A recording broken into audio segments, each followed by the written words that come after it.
Ndugu zangu, labda nianze kwa tukumbushane ugonjwa wa Ebola. Huu ni ugonjwa ambao unasababishwa na virusi vya Ebola. Hivi virusi viko vya aina kama 6 hivi, lakini vile ambavyo vinatusumbua katika ukanda wetu huu wa maziwa makuu viko vya aina 3. Kuna virusi vya Ebola vina aina ya inaitwa Zaire, kuna ambavyo vinaitwa Sudani, na hiki cha sasa hivi kilichotokea ambacho kinasumbua kule kinaitwa Bundibugyo. Bundibugyo. Hii Bundibugyo ni lile eneo la mpaka wa kati ya Uganda na Kongo. Kwa hiyo kiligundulika maeneo yale, kwa hiyo wakakipa jina. Ni kama vile unavyosema mtukula.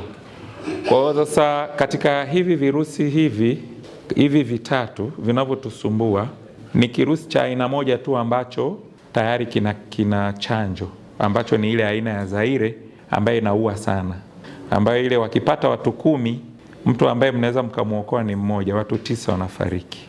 Lakini hicho cha Sudani ni 50%. Kwa hiyo kukiwa kuna watu 10 wameumwa, watu 5 watafariki, watu 5 mnaweza mkawaokoa. Lakini alikadhalika hiki cha sasa hivi ni kuanzia watu 3 mpaka watu 5 kati ya 10 watakaoumwa wanaweza wakafariki. Kwa hiyo sasa kirusi hiki ambacho tayari sasa hivi kimeingia ndo ambacho kinashambulia kule, hatari yake kubwa ni kwamba hakina dawa, hakina chanjo. Ndio maana tunakuwa kwenye hatari hiyo kubwa. Sasa kutokana na hali hiyo tumeona tukumbushane sasa. Kama nilivyosema hapo awali, ugonjwa huu unasababishwa na virusi vinavyoitwa Ebola. Lakini dalili za ugonjwa huu kwa hizi aina zote za virusi zinafanana, ambayo dalili ya kwanza kabisa huwa ni homa kali. Mtu akipimwa basi anakutwa na nyuzi joto 38 kwenda juu. Kwa hiyo homa kali. Ya pili ni misuli kuuma, mwili kuchoka, kichwa kuuma, kuharisha, kutapika. Sasa hizi dalili za mwanzo nilizozisema zinafanana na magonjwa mengine kama malaria, typhoid, uti wa mgongo, hata UTI. Mtu anapata homa, mwili umechoka, najisikia kichwa kinauma, najisikia kizunguzungu. Kwa hiyo sasa hizi dalili zinafanana na magonjwa mengine. Lakini ugonjwa huu wa Ebola usipotibiwa, ukivuka sasa hatua hii ya dalili hizo, mtu anaanza kutokwa na damu kwenye matundu ya asili ya mwili, ambayo matundu hayo ni kama pua, macho, masikio, mdomoni, sehemu za haja kubwa na sehemu ya haja ndogo, anaanza kutoka damu. Kwa hiyo hizo ndio dalili za ugonjwa wa Ebola. Sasa ili kumuhisi mtu mwenye virusi hivi vya Ebola, sio lazima awe na dalili hizi zote nilizozisema. Pale mwanzoni anapoanza anaweza akaja tu akasema mimi nasumbuliwa na homa, lazima iwepo homa kali. Atakwambia mimi nina homa kali, najisikia lakini na mwili nausikia unauma, nachoka. Lakini sasa mtu kama huyo akikupa na historia, labda wiki iliyopita au ndani ya siku 21 zilizopita nilikuwa nimeenda Uganda au nilikuwa niko Kongo, ni lazima uanze kuhisi kwamba huyu mtu yawezekana akawa na maambukizi ya virusi vya Ebola. Kwa hiyo ugonjwa huu unaweza ukasambazwa kutoka kwa wanyama kuja kwa binadamu, au kutoka kwa binadamu mmoja ambaye ameambukizwa huu ugonjwa kuja kwa binadamu mwingine. Wanyama ambao wanaweza wakasambaza ugonjwa huu ni kuna aina ya popo wanaitwa fruit bat. Kuna mapopo fulani makubwa wana macho makubwa hivi, wanapenda sana kula matunda na wanakaa kwenye mapango kule. Hawa mara nyingi huwa wanapata virusi hivi. Kwa hiyo sasa utakapogusa mzoga au kama kuna watu wanakula nyama yao popo, wako katika hatari kubwa ya kupata ugonjwa. Lakini kuna wale nyani, kuna hao tumbili na sokwe. Kwa hiyo na swala wale wa porini, kama anakuwa ameathirika na hivi virusi, basi ukienda kugusa mizoga yao kama wanakuwa wamekufa au kula zile nyama zao, basi unakuwa katika hatari kubwa ya kupata ugonjwa wa Ebola. Sasa nini kifanyike? Kabla ya nini kifanyike, naomba kwanza nizungumzie hivi virusi vinaweza vikapatikana wapi. Maji yoyote ya mnyama aliyeathirika na virusi hivi, aidha ni mnyama yule au ni binadamu, vinaweza vikaambukiza ugonjwa huu. Majimaji kwa mfano, damu, mkojo, makohozi, mate, machozi, jasho, choo kikubwa, ukigusana navyo vya mtu aliyeathirika, basi unakuwa katika hatari kubwa ya kupata ugonjwa huu wa Ebola. Kwa hiyo sasa nini kifanyike kujikinga? Tuepuke kushikana au kusalimiana kwa kushikana mikono. Sasa hii pointi tunaiimba kila siku. Sasa watu wameanzisha mtindo siku hizi, unakutana na mtu au anataka eti mgonganie kwa huku. Ni kitu kile kile tu, ni kama kushikana tu. Kwani mtu ukimsalimia hivi kuna shida gani? Habari ya leo, hata kama ni mkubwa wako, mkuu, habari, natosha. Haina haja ya kushikana kwa muda huu. Najua ni utamaduni mzuri ambao unaonyesha heshima, lakini kwa kipindi kama hiki ni vyema tukauepuka.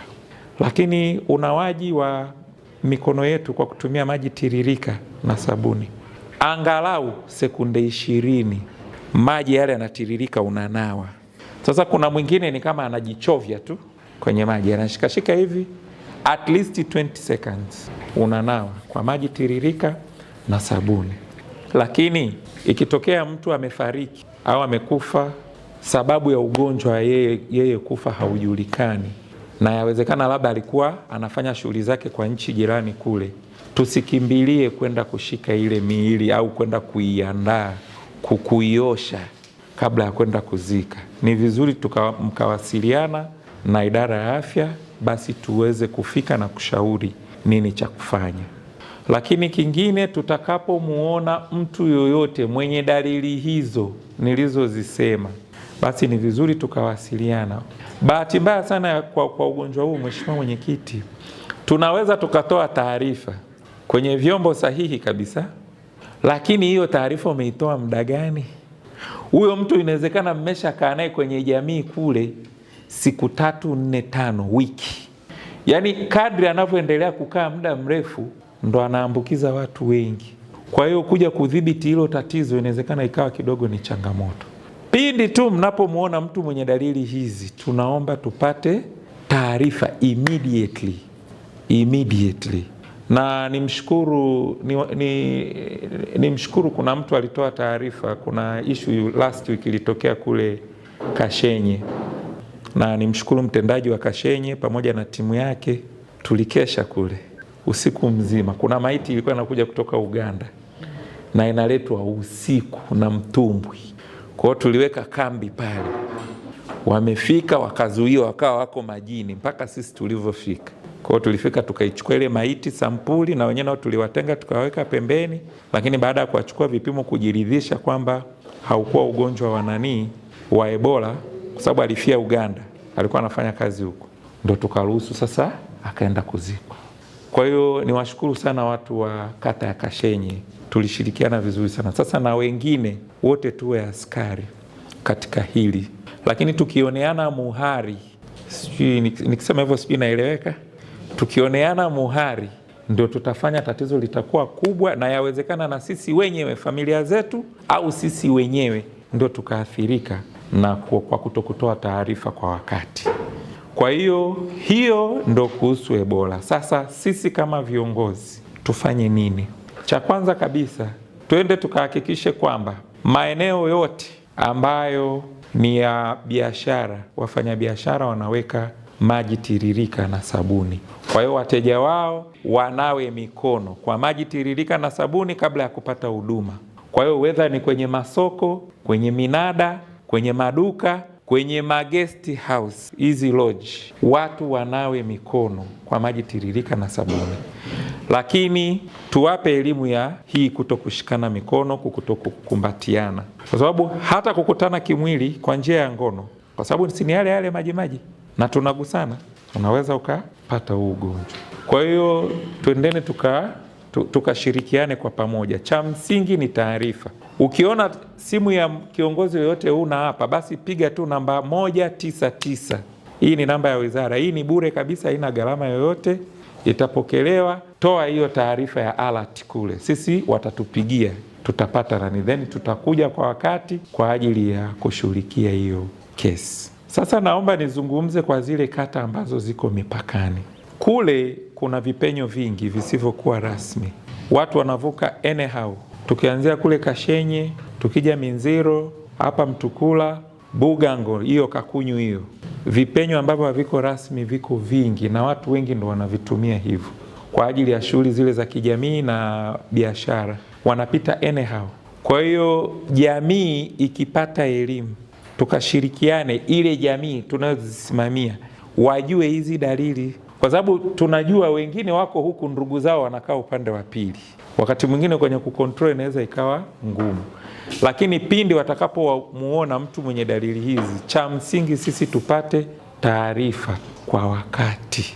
Kwa kufanya hivyo, tutakuwa tumepunguza ule uwezekano wa ugonjwa kuingia au kuzuia kuingia, na hata kama ukiingia, basi tutakuwa tunaweza tukaudhibiti kabla haujasambaa kwa watu wengi. Huu ugonjwa ukiingia kwenye jamii, ndugu zangu, ni unaathiri hata uchumi wa nchi. Ndio maana mnaona viongozi wengi wanakuja. Last week alikuja mganga mkuu wa serikali, tumezunguka naye, nafikiri baadhi yenu mlisikia. Tumeenda naye mpaka Kabiaile, tumekuja naye mpaka Mtukula, ameondoka. Lakini kuna tetesi kwamba anataka kuja mheshimiwa waziri. Kwa hiyo ni ugonjwa ambao uko very serious. Tusidharau ugonjwa huu, kusema kwamba miaka yote huwa tunaambiwaga utatokea, mbona hautokei? Unaweza ukatokea ukaanza na wewe. Kwa hiyo sisi tuanze na tuifikishe hii elimu kwa wengine. Baada ya kusema hayo, Mheshimiwa Mwenyekiti, naomba kuwasilisha. Asante sana.